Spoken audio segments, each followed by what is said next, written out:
ہمیں اپنا محاسبہ لینے کی ضرورت ہے کہ ہم اپنے آپ کو مومن اور مسلمان کہتے ہیں، کیا واقعتاً ہم عملی طور پر مومن اور مسلمان ہے بھی یا نہیں؟ ہمارا حال کیا ہے کہ مسلمانوں کی بڑی تعداد وہ ہے جسے اس کے اپنے عقیدے کا کچھ پتہ نہیں، اللہ کے بارے میں کیا عقیدہ، رسول اللہ صلی اللہ علیہ وسلم کے بارے میں کیا عقیدہ ہونا چاہیے، انبیاء کے بارے میں کیا عقیدہ ہونا چاہیے، تو ہمیں کچھ بھی پتہ نہیں۔ تو ہمیں اپنے دین کا علم نہیں، جب علم نہیں تو عمل کہاں سے آئے گا؟ جب ہمیں اللہ کے رسول صلی اللہ علیہ وسلم کی سیرت کا علم نہیں تو اللہ کے رسول کے اخلاق ہماری زندگیوں میں کیسے آئیں گے؟ تو لہذا سب سے پہلا کام جو مسلمان کو کرنے کا ہے وہ یہ ہے کہ مسلمان اپنے دین کو مکمل طور پر سیکھے۔ یہ تو اللہ جزا خیر عطا فرمائے ہمارے علماء کو، خاص طور پر حجت الاسلام حضرت مولانا قاسم نانوتوی نور اللہ مرقدہ اور ان کے رفقا کو، کہ انہوں نے جب دیکھا کہ انگریز اپنے پوری طاقت اور قوت کے ساتھ میدان میں ہے اور وہ ہندوستان سے مسلمانوں کو ختم کرنا چاہتا ہے، بلکہ انگریز کے منصوبے تو یہ تھے کہ وہ دنیا سے اسلام اور مسلمانوں کو ختم کرنا چاہتا تھا، مگر میں نے قرآن کریم کی آیت کریمہ پڑھی، یریدون لیطفئوا نور اللہ، کہ وہ اللہ کے نور کو اپنے بھوک سے بجھانا چاہتے ہیں، واللہ متم نورہ، اور اللہ نے فیصلہ کیا ہے کہ اس کا یہ نور قیامت تک بجھنے والا نہیں ہے۔ جب قیامت اللہ نے فیصلہ کر دیا، اللہ کے فیصلے کے آگے کسی کا فیصلہ نہیں ہو سکتا ہے۔ لہذا اس بنا پر ہمیں سب سے پہلے اپنے آپ کو دین کے علم سے وابستہ کرنے کی ضرورت ہے۔ کہ ہندوستان میں 1833 میں جب لارڈ میکالے نے ہندوستان کا جائزہ لیا، جائزہ لینے کے بعد اس نے کہا کہ میں اس ملک میں ایسا نظام تعلیم رائج کروں گا کہ 50 سال کے بعد یہاں پر ڈھونڈنے سے مسلمان نہیں ملے گا۔ 1833 کے بعد 1933 گیا اور اس کے بعد اب 2033 آ رہا ہے، 200 سال ہو گئے۔ انگریز تو ڈھونڈنے سے نظر نہیں آتا ہے، لیکن الحمدللہ اس ملک کی مسلمان چپے چپے میں موجود ہے۔ اسی کو کہتے ہیں واللہ متم نورہ۔ اس کے پاس طاقت، اس کے پاس پاور، اس کے پاس سب کچھ تھا، مگر وہ اسلام اور مسلمانوں کو نہیں مٹا سکا، اور قیامت تک کوئی مائی کا اللہ نہیں مٹا سکتا ہے۔ بس مسلمان دنیا کے اندر میں اسلام کبھی کمزور نہیں ہوا، اس لیے کہ اسلام اللہ کی صفت ہے۔ دنیا میں مسلمان کمزور ہوتا ہے، کیوں کمزور ہوتا ہے؟ جب اس کا رشتہ اسلام کے ساتھ کمزور ہوتا ہے۔ لہذا اس بنا پر سب سے پہلے تو ہمیں اس بات کو سمجھنا ہے کہ اللہ نے جو ایمان اور اسلام عطا فرمایا ہے، یہ ایمان اور اسلام دنیا میں انسان کو ملنے والی نعمتوں میں سب سے بڑی نعمت ہے۔ یہ نعمت قرآن کریم میں اللہ فرماتے ہیں انک لا تہدی من احببت ولکن اللہ یہدی من یشاء۔ رسول اللہ صلی اللہ علیہ وسلم چاہتے تھے کہ ابو طالب کسی طریقے سے مسلمان ہو جائے، مگر وہ مرتے وقت کبھی کلمہ نہیں پڑھ سکے۔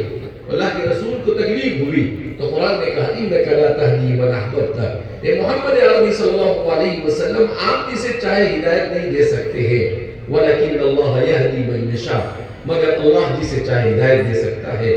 میرے بھائیو، دوستو، بزرگوں، میں اور آپ کتنے خوش نصیب ہیں کہ خاتم الانبیاء والمرسلین اپنے چچا کے لیے ایمان اور ہدایت کے لیے تڑپ رہے ہیں، اور اللہ رب العزت نے انہیں اس سے محروم رکھا، جس میں اللہ کی کیا حکمت ہے وہ اللہ ہی جانتا ہے، مگر اللہ نے وہ ایمان مجھے اور آپ کو عطا فرمایا۔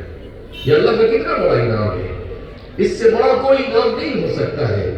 دنیا کی ساری دولتیں، دنیا کی ساری سلطنتیں، دنیا کی ساری نعمتیں، یہ اس کے سامنے کوئی حیثیت نہیں رکھتی ہے۔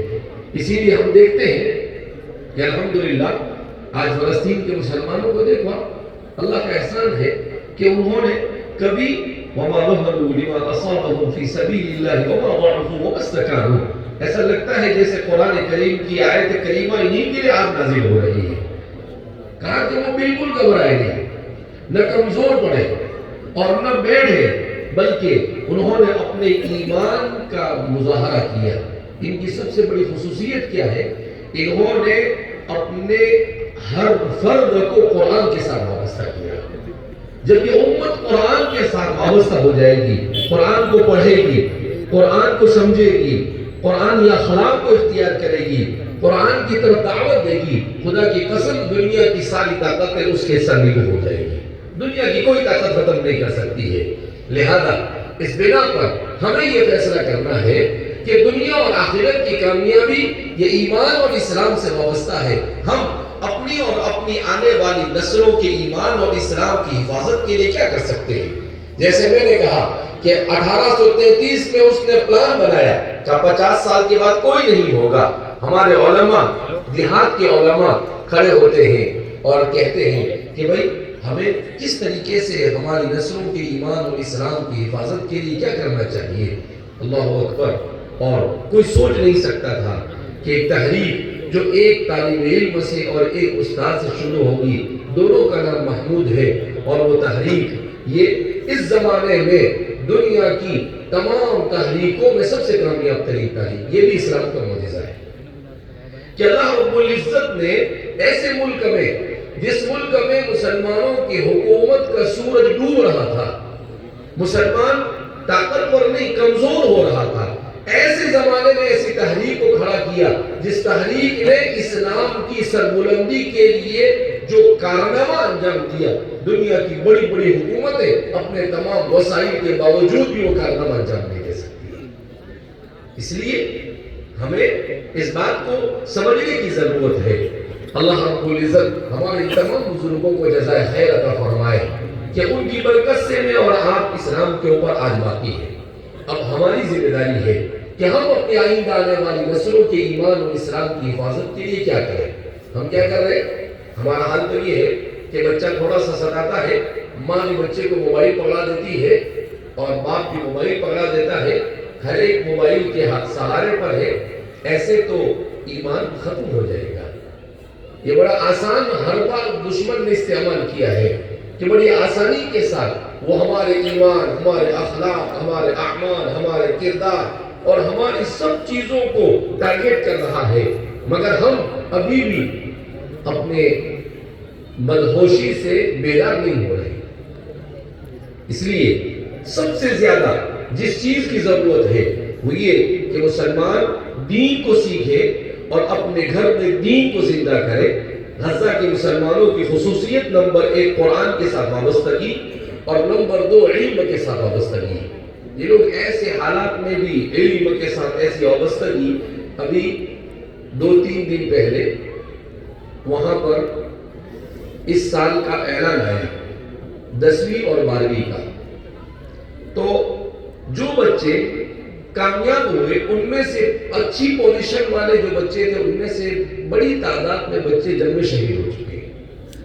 اور بہت سارے بچے ایسے ہیں کہ جو ایسے ہیں نہ ان کا گھر ہے نہ ان کا کچھ ہے، مگر انہوں نے علم اور تعلیم کے اندر میں اپنے آپ کو آگے رکھا، تو قرآن کو بھی حاصل کیا اور ساتھ ساتھ میں آج کی ضرورت کی جو تعلیم ہے اس تعلیم کو بھی انہوں نے حاصل کیا.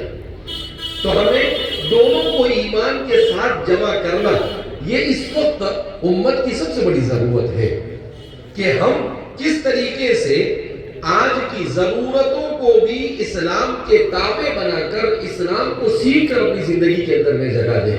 آج ہمارا حال یہ ہے کہ ہماری مسجدوں میں نماز پڑھنے والے کم ہو گئے، ہمارے مدرسوں میں طلبہ کی تعداد کم ہوتی چلی جا رہی ہے، اور بہت سارے مسائل اگر ہم دین کے اعتبار سے پیچھے ہو گئے تو پھر دنیا کی کوئی طاقت ہمیں آگے نہیں لا سکتی.